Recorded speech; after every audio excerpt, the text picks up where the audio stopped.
ప్రకాష్ రెడ్డి గారు చెప్పండి, ఏమిటి రాహుల్ గాంధీ గారు దేశవ్యాప్త ఉద్యమం చేస్తానంటున్నారు. అలాగే ఓవరాల్గా ఆయన రైజ్ చేసిన ప్రశ్నలకి ఎలక్షన్ కమిషన్ నిజంగానే సంతృప్తికరమైన సమాధానాలు ఇచ్చినట్లు అనిపించట్లేదు మాబోటి వాళ్ళకి కూడా. ఓకే, ఒకప్పుడు ఈవీఎంలు ఉండటం తప్పు కాదని మాబోటి వాళ్ళు అనుకున్నా, ఇప్పుడు పరిస్థితులు చూస్తే ఎందుకు మార్చకూడదు? ఇప్పుడు దయాకర్ గారు కానీ శ్రీధర్ రెడ్డి గారు కానీ మళ్ళీ సమీక్షించి లోటుపాట్లు సర్దుబాటు చేసుకోవడంలో తప్పేంటి? ప్రకాష్ గారు. ముందు మిత్రులిద్దరికి మీకు నమస్కారం సోమినేని గారు. ఫస్ట్ టైం నేను నాకు గుర్తున్నంత వరకు 99లో ఈవీఎంలు పెట్టినారు. అది కూడా పైలట్ ప్రాజెక్ట్ కింద అన్ని నియోజకవర్గాలు. ఫస్ట్ టైం చెప్పాలంటే ఉమ్మడి ఏపీలో 83లోనే షాద్ నగర్లో పెట్టారు. ఫస్ట్ ఒక షాద్ నగర్లోనే పెట్టారు. తర్వాత ప్రయోగాత్మకంగా వచ్చి ఫైనల్గా మీరు చెప్పినట్లు 99 నుంచి ఫుల్ 99లో కూడా పైలట్ ప్రాజెక్ట్ సార్. పైలట్ 99లో కూడా అన్ని కాన్ఫరెన్స్ లో పెట్టలేదు. ఆ తర్వాత 2004లో అన్ని కాన్ఫరెన్స్ లకు వచ్చినాయి. 2009లో 2014లో ఇక అన్ని అక్కడ నుంచి కంటిన్యూ అవుతుంది. అయితే నేను ఒక ఆశ్చర్యకరమైన విషయం అంటే, సర్వే రిపోర్ట్లు లేకపోతే పోస్ట్ పోల్ రిపోర్ట్లు, ప్రీ పోల్ రిపోర్ట్ల ఆధారంగా ఎన్నికల ఫలితాలు రాకుండా పోతే ఈసీఎం తప్పు అంటున్నారు అనేటువంటి వాదన ఇప్పుడే మిత్రులు చెప్పినారు. నాకు గుర్తున్నటువంటి ఒక సమాచారం చెప్తే సార్, 2004లో ఎలక్షన్స్ అయిపోయినాయి. మొత్తం దేశంలో నుండి అన్ని పత్రికలు, ఏ పత్రిక ఈ పత్రిక ఆ పత్రిక అని కాదు, అన్ని ఛానల్స్ అన్ని పత్రికలు కూడా ఆంధ్రప్రదేశ్, అప్పుడు ఉమ్మడి ఆంధ్రప్రదేశ్ రాష్ట్రంలో టీడీపీ ఓడిపోతుందని ఎవరు చెప్పలేదు సార్. ఒక్కరంటే ఒక్కరు చెప్పలేదు సార్. ఎప్పుడు ఒకటే ఒక ఛానల్ 135 సీట్లు ఇచ్చింది సార్. అప్పుడు నేను ఇంట్లో కూర్చొని సంతోషపడ్డా సార్. మాకు 12 బీజేపీకి 12 గెలుస్తున్నాయి, టీడీపీ బీజేపీ పొత్తుంది, మాకు 12 గెలుస్తున్నాయి. మా పొత్తుతోటే కనుక 2004లోనా? లేదు, మీరు పొరపాటు పడుతున్నారు. 2004లో ఖచ్చితంగా కాంగ్రెస్ పార్టీ అధికారంలోకి వస్తుందని మెజారిటీ సంస్థలు కానీ ఇతరత్ర కానీ నా దగ్గర రికార్డు కూడా ఉంది సార్. ఒక్కటంటే ఒక్కటి సార్, బీజేపీ ఓడిపోతుందని చెప్పినటువంటి ఛానల్ ఒక్కటంటే ఒక్కటి కూడా లేదు సార్. ఇక కొన్ని అయితేనేమో 280, 250, 300 అన్ని చెప్పినారు. తెలంగాణలో లోయెస్ట్ కాంగ్రెస్ టీడీపీకి ఇచ్చింది ఆ రోజులలో. తక్కువ 135 సార్. తక్కువ ఓడిపోయినట్లే కదా ఆ లెక్కన. అంటే మన బీజేపీ పొత్తును 12-13 ఇచ్చారు. ఆ రెండు కలిపి. ఎందుకంటే మాబోటి వాళ్ళు రాజశేఖర రెడ్డి గారిని కలిసాం ఏది రిజల్ట్స్ రావడానికి ముందు.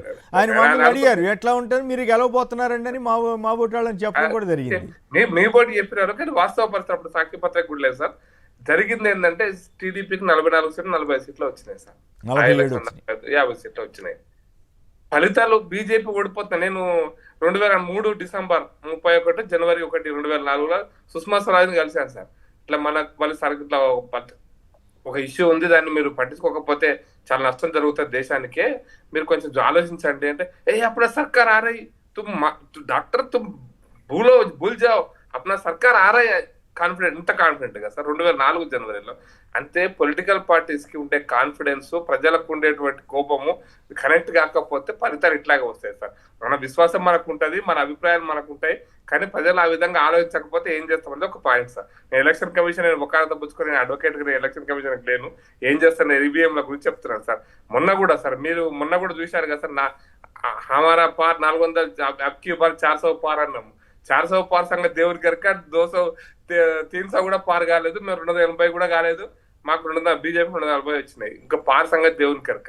మేము అది అంటే ఎందుకు చెప్తున్నా అంటే సార్, ఎన్నికల సర్వే ఫలితాలు, మా యొక్క విశ్వాసాలు, ఎన్నికల యొక్క అభిప్రాయాలు, అంటే ప్రజల యొక్క సర్వే. ఇక్కడ చర్చ కాదు ప్రకాష్ రెడ్డి గారు, మీరు సమానం చెబుతున్నారు బాగానే. చర్చ సర్వేలు ఫలితాల గురించి కాదు. ఇక్కడ ఎలక్షన్ కమిషన్ నిర్దిష్టంగా రాహుల్ గాంధీ రేజ్ చేసినటువంటి ఇష్యూస్ కానీ, వీవీప్యాట్ స్లిప్పులు తగలబెట్టేసినటువంటి తీరు కానీ, సీసీటీవీ ఫుటేజ్ ఇవ్వమంటే ఇవ్వకుండా నాశనం చేస్తున్నటువంటి తీరు కానీ, వీటన్నిటికీ ఎలక్షన్ కమిషన్ ఎందుకు సమాధానం చెప్పలేకపోతుంది అన్నది ప్రశ్న.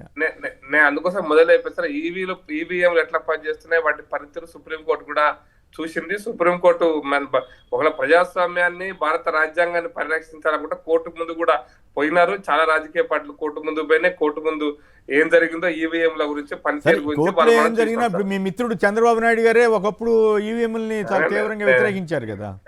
నేను అందుకోసం సార్ రెండో పాయింట్ సార్, ఓటర్ లిస్ట్ గురించి రాహుల్ గాంధీ గారు ఈరోజు దేశమంతా ప్రచారం చేస్తున్నారు సార్.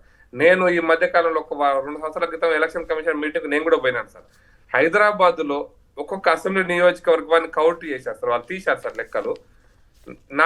నాకు 3 ఓట్లు ఉన్నాయి, 2 ఓట్లు ఉన్నాయి, నా ఐరిస్తో ఐడెంటిఫై చేసి 2 ఓట్లు ఉన్నాయి, 3 ఓట్లు లెక్క తీస్తే ఒక్కొక్క అసెంబ్లీ నియోజకవర్గం హైదరాబాద్ లో అంటే 30 నుంచి 50 లక్షల ఓట్లు, 30 నుంచి 50 లక్షలు, 59 కూడా ఉన్నాయి సార్ కొన్ని నియోజకవర్గాల్లో. ఇన్ని ఓట్లు నాకే 2 ఓట్లనే ఉండింటాయి, 3 ఓట్లనే ఉండింటాయి. అంటే సుమారు 20,000 ఓటర్స్ 2 దగ్గర 3 20,000 30,000 ఆ నెంబర్ పెట్టారు సార్. ఎన్రోల్మెంట్ అయినాయి సార్. ఇది ఒక కోణం, ఆలోచించాల్సిన కోణం. ఎందుకు ఎన్రోల్ అయినాయి, వాటిని తీయాలన్నా తీయొద్దా? ఎలక్షన్ కమిషన్ చేసినప్పుడు ఆల్ పార్టీ లీడర్స్ వచ్చారు. నేను కూడా బీజేపీ నుంచి పోయినా. ఒక జరిగిందంట సార్ అక్కడ కొంతమంది డిమాండ్ చేశారు స్టేట్ వైడ్ గా చేయాలి. టీఆర్ఎస్ వాళ్ళకు తెలంగాణలో ఆంధ్ర వాళ్ళు ఓటు తెలంగాణలో ఉన్నాయి, వాటిని తీసేయాలంటే మీరు ఆంధ్ర తెలంగాణ 2 చూడాల్సిందని ఇంకొకరేమో ఇంక్వైరీ పెట్టారు. మేమేమన్నాం అంటే అసెంబ్లీ ఇప్పుడైతే అసెంబ్లీ వరకు చేస్తున్నారు, ఫ్యూచర్ లో పార్లమెంట్ చేయండి, ఆ తర్వాత స్టేట్ అంతా చేయండి, ఆ తర్వాత మిగతా భిన్న రాష్ట్రాలు చేయొచ్చు అని చెప్పి. సరిగ్గా వాళ్ళు ఎలక్షన్ కమిషన్ ఇంకా రాలేదు, ముందుకు రాలేదు. ఇప్పుడు హైదరాబాద్ లో ఉన్న ఓట్లు, మా ఊర్లో ఉండే ఓట్లు 2 ఓట్లు ఉంటాయి, 3 ఓట్లు ఉంటాయి, 4 ఓట్లు ఉన్నటువంటి ఓటర్స్ కూడా హైదరాబాద్ ఉన్నారు. ఇది ప్రజాస్వామ్యాన్ని పరిరక్షించేదా, ప్రజాస్వామ్యాన్ని కూని ఇచ్చేదా?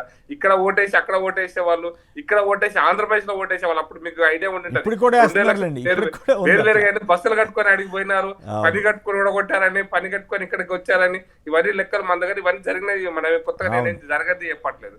కాబట్టి 2 ఓట్లు ఉండడం అనేది ప్రజాస్వామ్యానికి చాలా గొప్ప విషయం అని రాహుల్ గాంధీ గారు అనుకుంటున్నారని నాకు తెలియదు. అదేంటి ఆయనే కదా అన్ని బయట పెట్టారు. దయాకర్ గారు ఆయన ఏంటి రాహుల్ గాంధీ గారికి అంట కడుతున్నాడు? నేను బీహార్ లో బీహార్ కథ వేరు, మళ్ళీ అది ఒక వేరే ఆస్పెక్ట్.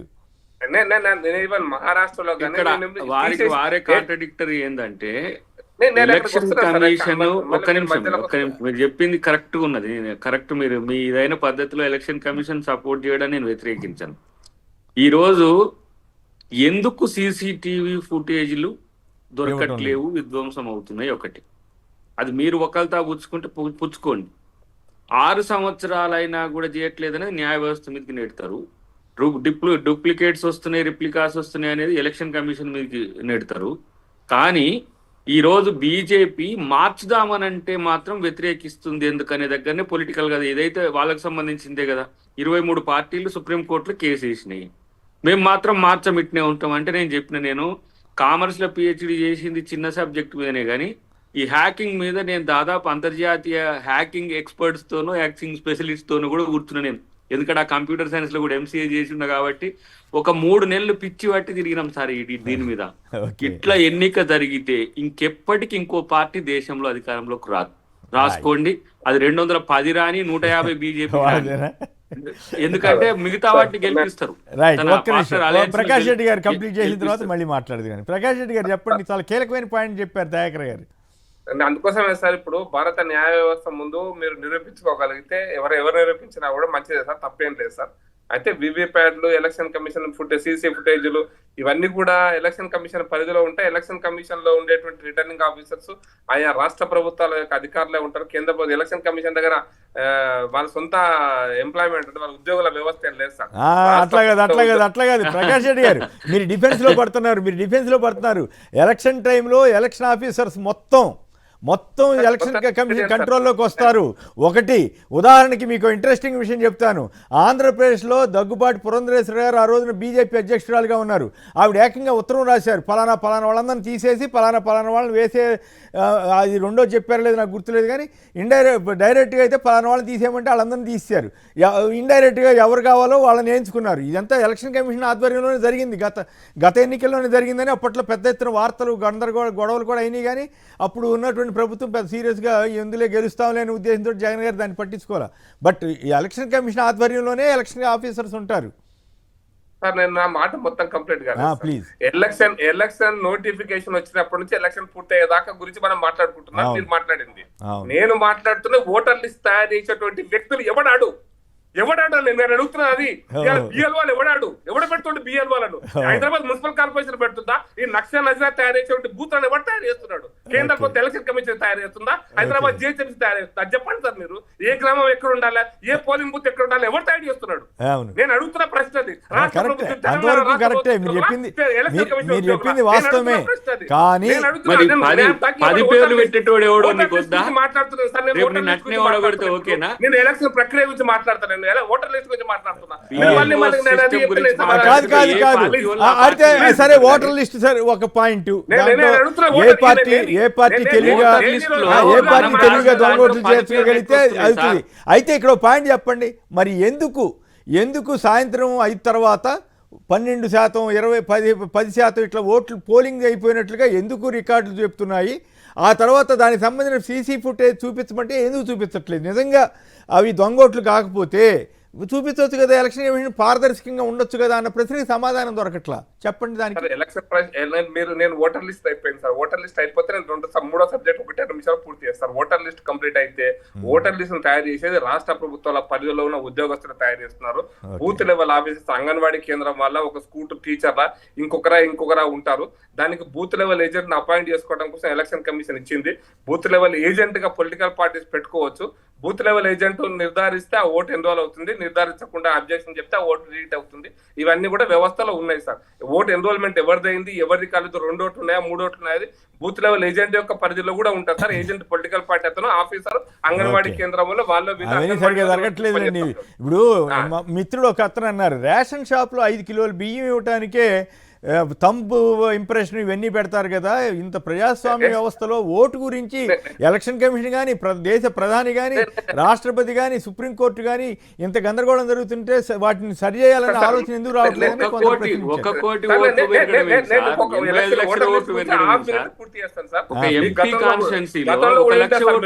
హైదరాబాద్ లో వివిఐపీస్ లేదా సెలబ్రిటీస్ చిరంజీవి గారు అంతా తిరిగి నా ఓటు లేదని చెప్పినాడు. లేకపోతే ఇంకొక పెద్ద అంటే ఒక సెలబ్రిటీస్ మా ఓటు లేదని చెప్పినాడు. హైదరాబాద్ లో ఓటు లేదట, పలానా సెలబ్రిటీకి ఓటు లేదట.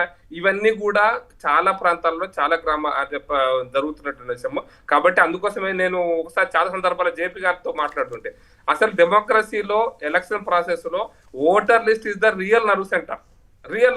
ఓటర్ లిస్టే. ఓటర్ లిస్ట్ కనుక ప్రక్షాళన జరగకుండా, ఓటర్ లిస్ట్ కనుక సరిగ్గా లేకపోతే ఎలక్షన్ జరుగుతున్నంత ఫార్స్ అనేటువంటి విషయం అంతకుముందు కూడా చెప్పడం జరిగింది. కాబట్టి మనం ప్రక్షాళన చేసుకోవద్దు అనేది రాజకీయ పార్టీ నిర్ణయించుకోవాలి. రెండో విషయం. మూడోది మీరు ఫైనల్ గా మీరు అడిగినారు ఎందుకు జరుగుతున్నాయి అనేది, అంటే 5 తర్వాత ఎందుకు జరుగుతున్నాయి. నేను ఒక చిన్న ఎగ్జాంపుల్ చెప్పి 1 నిమిషంలో ముగిస్తాను సార్, ఎక్కువ కాదు. నేను అంబర్పేటలో ఒక 4 బూతులు ఒక వర్గం మెజారిటీ ఉన్న పోలింగ్ బూతులు సార్. నేను అంబర్పేట ఎలక్షన్ చూసిన 2009లో కూడా. ఎందుకు ఆ 4 బూతులలో సాయంత్రం 5 తర్వాత పొడుగు లైన్ ఉంటుంది.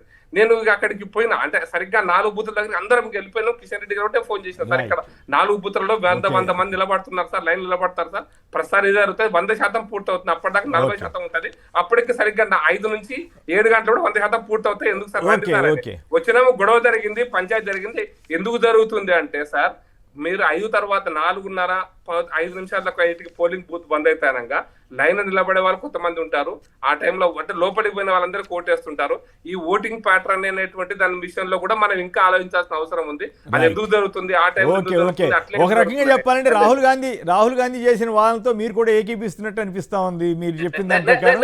ఎందుకంటే మహారాష్ట్రలో బీజేపీ ప్రభుత్వం ఉంది, ఏక్నాథ్ షిండే నాయకత్వంలో. ఆ రోజున వాళ్ళు అప్పుడు ఈ బిఎల్ఓలు వీళ్ళందరూ చాలా పెద్ద ఎత్తున వాళ్ళ ఇన్ఫ్లుయెన్స్ ప్రకారం చేసి ఉండాలని మీరు కూడా ఒప్పుకున్నట్లు అవుతుంది. ఆ రకంగా మహారాష్ట్ర కానీ తెలంగాణలో మరి వీళ్ళు చేపించారండి. అందుకోసం అంటున్నారు సార్, బిఎల్ఏలు ఏ రాష్ట్ర ప్రభుత్వాన్ని అడిగారు కాబట్టి. అట్లా కాదు, అవి రాజకీయ పార్టీలు తెలివిగా కొన్ని దొంగోట్లు చేరుస్తున్నమాట వాస్తవం. వాళ్ళకి రాజకీయ పార్టీ చిత్తశుద్ధి లేదన్నది కూడా వాస్తవమే.